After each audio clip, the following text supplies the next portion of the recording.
कोई हक नहीं है कि किसी को इस तरीके से आप जलील करें और कहें कि अरे आपने क्यों मुआवजा ले लिया। यह बात बिल्कुल साफ है। क्या आप यश से माफी मांगना चाहेंगे? आप बोल। बदतमीजी है इनको।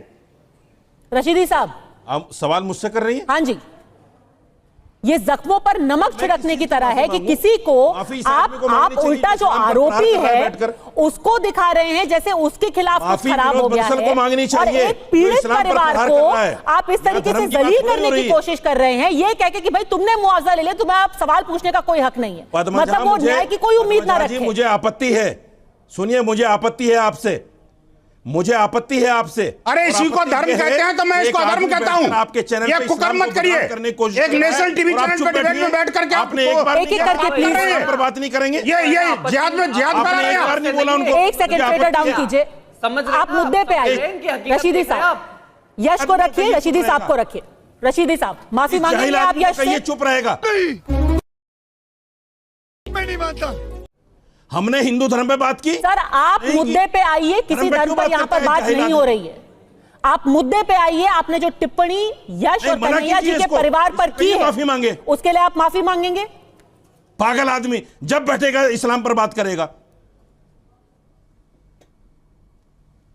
हमने कोई गलत बात नहीं की, कानून से हटके कोई बात नहीं की। हमने सिर्फ ये कहा कि कोर्ट को कुछ तो लगा होगा कि उनको बेल दी है, कोर्ट को कुछ तो लगा होगा इस फिल्म को पर पाबंदी लगाई है। आप कोर्ट को क्यों नहीं मानते भाई? कोर्ट पर क्यों टिप्पणी कर रहे हैं आप? हमने तो बाबरी मस्जिद के फैसले को मान लिया, आप फिल्म के रोक को नहीं मान पा रहे हैं। बताइए यश, अब अगर आपकी तकलीफ कोई कोर्ट से है तो आप उनको क्यों दोषी ठहरा रहे हैं? हमारी खंजर घोंप रहे हैं हिंदुओं की छाती में। आप फिल्म के रोक पर नहीं मान रहे फैसला कोर्ट का? जी सुनिए, पहले मेरी सुनिए ना। आप कह रहे हैं हमारी जुडिशरी कमजोर है, नाइंसाफी हो रही है आपके साथ। उसको कोर्ट ने इसलिए बेल दी क्योंकि उसका कहना था कि मेरे ऐसे बैठ जाते हैं लोग, किस तरह की बातें कर लेते हैं और आप सुनते हैं।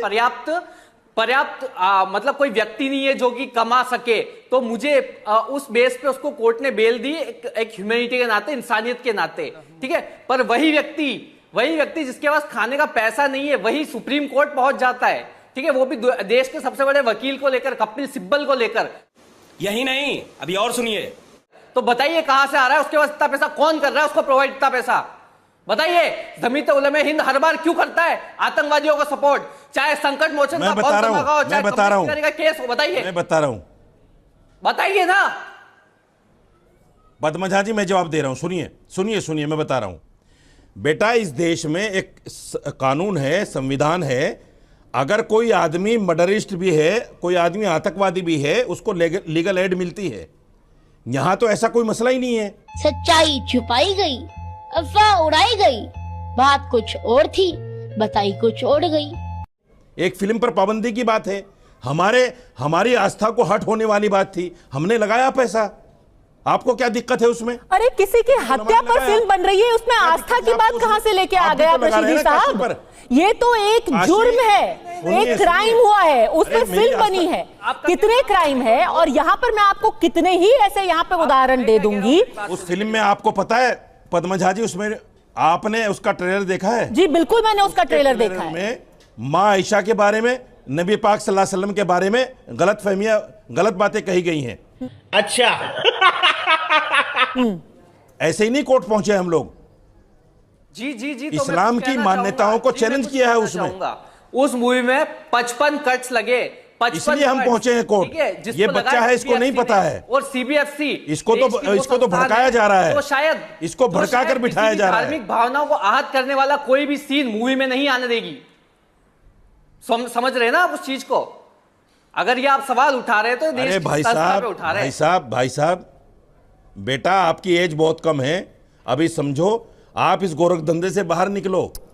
जिन लोगों की बातों में आकर आप इस तरह की बातें कर रहे हैं, मत करो। नहीं ना। अरे आप तो यूं बोल दीजिए, साथ खड़ा नहीं होगा कि मेरे पिताजी कोई आपके साथ खड़ा नहीं होगा, ठीक है। हम 3 साल से भड़काने वाले लोग हैं, ऐसे ही देख रहे, ऐसे ही कर रहे हैं ये सब कुछ, ठीक है।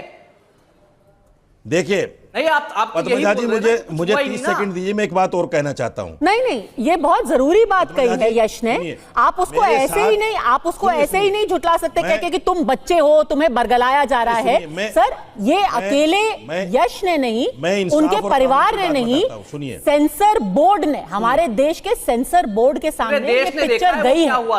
55 कट्स उसमें लगे हैं।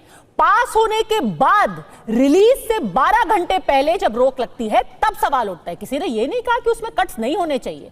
अगर आपकी भावना आहत हो रही है, और मैं आपको एक सेकंड, और ये कहना बहुत जरूरी है, और अवधेश जी इसकी तस्दीक करेंगे।